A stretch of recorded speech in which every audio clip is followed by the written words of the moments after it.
There is not very much known about the MiG-41 because everything about this plane, just like with all top modern military projects, remains classified.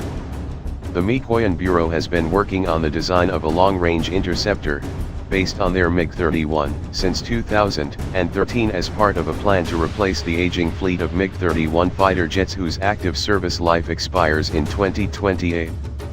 Even though the MiG-31 is the fastest military aircraft around, it will eventually have to make way for newer and more advanced types of aircraft. The main features of the MiG-41 are not yet known, but it is reported that the MiG-41 is designed to fly at Mach 4.0 and even Mach 4.3. Thanks for watching. Please hit that like button if you like our video and don't forget to subscribe India Defense News.